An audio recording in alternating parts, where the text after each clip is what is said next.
Eu tenho 3 alternativas para o meu futuro: estar preso, ser morto ou a vitória. E agora, qual que vai ser o destino do Bolsonaro? Bom, a vitória ele já não teve. A morte, a Deus pertence. Mas a cadeia depende, isso sim, dos rumos políticos do Brasil e do funcionamento das instituições. Bolsonaro vai ou não responder por seus crimes? Esse vai ser o tema de hoje do nosso Café com Bolos. E aí, tem tempo para um cafezinho? Para fazer um bom café, meu bem. Desde que o Bolsonaro perdeu as eleições no dia 30 de outubro, começou um apelo pela pacificação do país, para que o Lula tivesse um espírito de união nacional, para que esquecesse toda essa briga que foi o processo eleitoral e os últimos 4 anos. Pacificar o Brasil contra a intolerância, o clima de ódio bolsonarista, aqueles que tratam adversários como inimigos de morte, isso é muito importante. Eu tenho certeza que o Lula vai ter todas as condições de fazer. Agora, pacificação não pode significar esquecimento, passar pano para os crimes que foram cometidos. O Bolsonaro, os seus filhos, os seus milicianos vão ter que responder judicialmente no banco dos réus pelos vários crimes que cometeram nos últimos 4 anos. A partir de 1º de janeiro de 2023, vai cair o sigilo de 100 anos. O Brasil vai saber de muito mais coisa, além de todos os elementos que a gente já tem. E mais que isso, o Bolsonaro vai perder o famoso foro privilegiado. Ou seja, as ações que tenham contra ele, do ponto de vista criminal, vão para a primeira instância, para a justiça comum. Galô. Cara, fala coisa do sigilo de 100 anos. Mas nem precisou ainda abrir o sigilo. Só lá no governo de transição, eu tô lá no CCBB em Brasília, tal, na parte de cidades. Cara, é impressionante. As informações estão chegando, que em tese são informações públicas. Chega lá, obra pra contenção de encostas, drenagem para enchente. O que precisava para manter obras em andamento era 40 milhões. Os caras deixaram 2 milhões. Obras de saneamento era 580 milhões. Eles deixaram 18 milhões. Ou seja, é terra arrasada. E aqui nós estamos falando da gestão pública. Não estamos falando nem da atitude criminosa dele, dos filhos, da turma dele. Os caras devastaram o Brasil. O orçamento de 2023, se for feito, se não tivesse a PEC do Bolsa Família, toda essa negociação que o Lula está conduzindo, ia parar todas as obras do país, de infraestrutura, de saneamento, de moradia popular, no fim de janeiro. Porque não tem dinheiro para um mês de obra no orçamento que eles deixaram. Imagine se só na transição, com dados que são públicos do governo, a gente já está pegando isso. Imagine dia 1º de janeiro, quando cair esse gelo.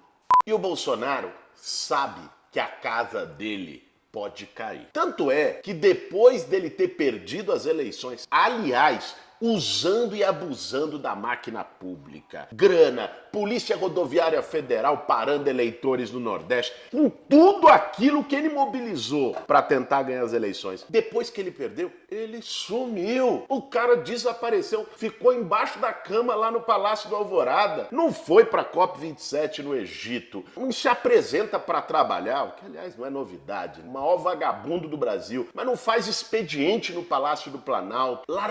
Largou tudo. Porque o Bolsonaro, essa hora, eu fico imaginando o que passa na cabeça dele. Ele não tinha plano B, como a fala dele de eu ganho, eu tô ferrado, no fim do dia é isso. É porque ele tem consciência clara do tamanho do rabo, do tamanho da ficha corrida que ele deixa e que agora, gente, não vai ter os expedientes que ele usou. Como que ele fez? Ele usou a presidência da República para poder segurar e impedir investigação de crime. Era indicando ali delegado da Polícia Federal aqui a acolá, lá no Rio de Janeiro, para cobertar a investigação do assassinato da Marielle, o esquema de rachadinha dos filhos dele, do Queiroz. Aí depois era fazendo um acordo lá com Aras na Procuradoria-Geral da República para não permitir que os encaminhamentos e investigações da CPI da Covid, que responsabilizavam ele e a turma dele, fosse para frente, está na gaveta do Aras até hoje. Toda aquela CPI, tudo aquilo que o Brasil assistiu ao vivo e ao cores, está parado na gaveta da PGR, pela influência do Bolsonaro. Era o sigilo de 100 anos para todas as coisas, visitas,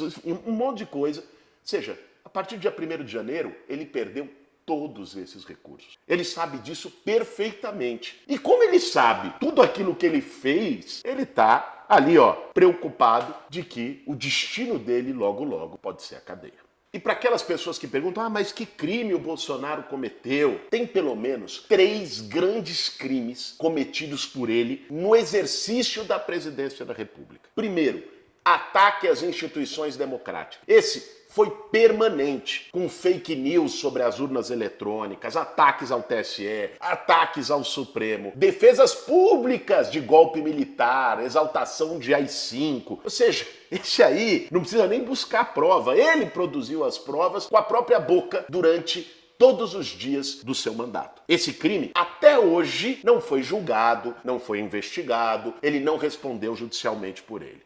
Segundo, interferência na Polícia Federal. Isso foi, vocês vão se lembrar, que até causou a briguinha dele com Sérgio Moro, né? Mas são quase 2 irmãos. Brigaram, depois se juntaram, tudo com padre. Mas aquilo que ele fez, que foi afastar diretor da Polícia Federal, afastar superintendente do Rio de Janeiro que investigava o filho dele, ou seja, aquilo é obstrução de justiça, aquilo é intervir diretamente em investigações. O nome disso é crime também. E em terceiro, o crime que todo o Brasil sentiu na pele, o genocídio na pandemia.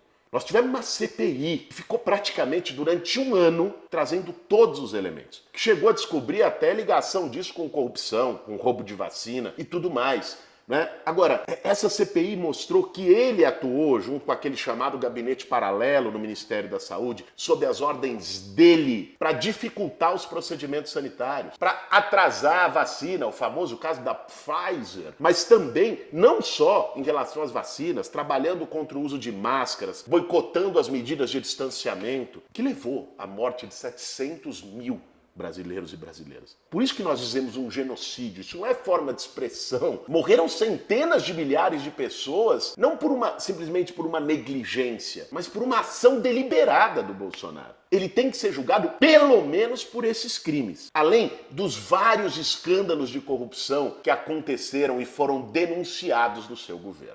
Barra de Ouro, o cheque do Queiroz para Michele, a mansão do filho, enfim, um monte de casos, vai caber à justiça saber se tem alguma relação direta com ele ou não.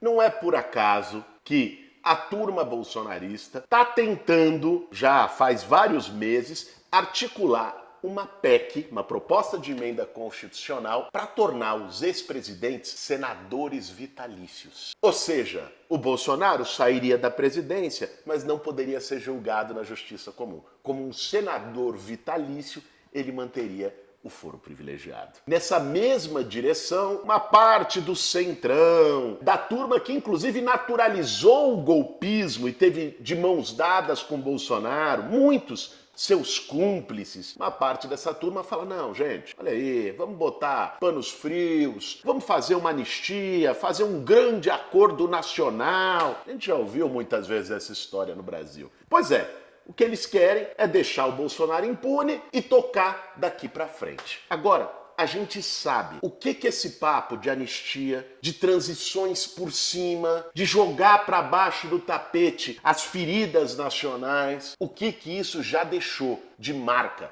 na história brasileira. A gente pode ir lá atrás e falar, por exemplo, da abolição da escravidão. A abolição da escravidão no Brasil, depois de 300 anos, ela foi uma transição por cima. Ela não significou uma reparação histórica ao que o povo negro sofreu. E não incluiu o povo negro, de fato, na economia, na sociedade brasileira. Por isso, o legado dela foi um racismo estrutural que persiste até hoje. Se nós pegarmos uma transição mais recente, que foi a transição da ditadura militar para a democracia nos anos 80, nós vamos ver esse mesmo modelo de transição por cima, de anistia geral. Ou seja, os torturadores da ditadura militar nunca, até hoje, responderam por seus crimes. E qual foi o resultado disso? Foi simplesmente uma pacificação? A ferida de toda a violência e da tortura foi fechada? Não, senhor. Isso foi, na verdade, uma normalização de uma sociedade violenta e da própria tortura. Ao ponto de, 30 anos depois da redemocratização, um cidadão que era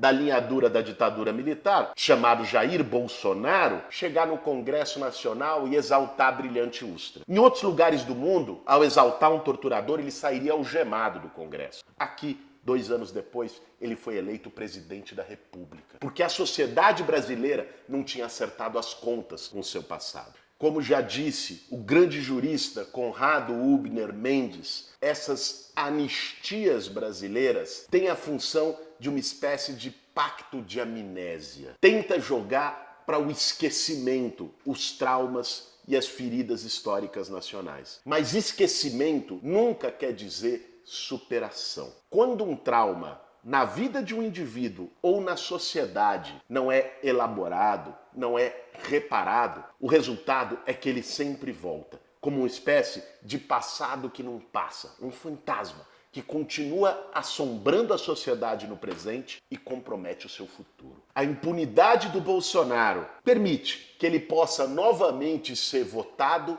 e eleito, e até mesmo que surjam novos Bolsonaros na lama de uma escória atrasada, preconceituosa, com viés fascista na sociedade brasileira. A gente não pode esquecer que o Bolsonaro só se tornou presidente do Brasil por um processo progressivo de normalização da barbárie, de uma tolerância excessiva com os seus crimes, com as suas falas golpistas, tratado como brincadeira, inofensivo, caricatura. Ele ia lá, xingava um gay, ele ia lá, agrediu uma mulher, ele ia lá, dizia que um quilombola podia ser pesado em arroba, e aí a sociedade foi naturalizando, tolerando, incorporando isso como parte do debate público. O resultado foi um ataque quase mortal à já frágil democracia brasileira. A gente não pode se dar ao direito de cometer esse erro novamente. Por tudo isso, eu tô entre aqueles que vai lutar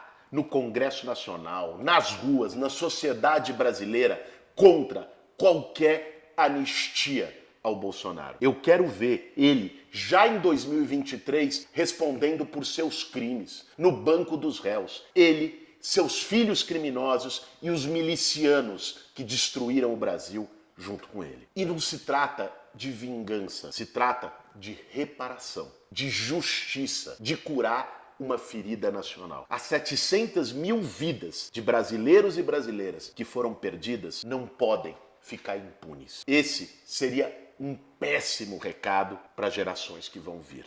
A importância desse tipo de reparação histórica para o futuro de uma sociedade foi exemplificada de forma brilhante pelo filme Argentina 1985 com o grande Ricardo Darín. Em nome e em memória das pessoas mortas no Brasil pela Covid e pela irresponsabilidade do governo Bolsonaro. Em nome e em memória das pessoas mortas e torturadas porque lutavam por democracia e direitos sociais. Em nome do sentimento silenciado de milhões de brasileiros e brasileiras pela intolerância e pela intimidação bolsonarista nesses últimos 4 anos. Nós não vamos aceitar nenhum tipo de anistia. Eu quero ver Bolsonaro respondendo na forma da lei, sem qualquer abuso, mas respondendo no banco dos réus por todos os crimes que cometeu. Esse foi mais um Café com Bolos.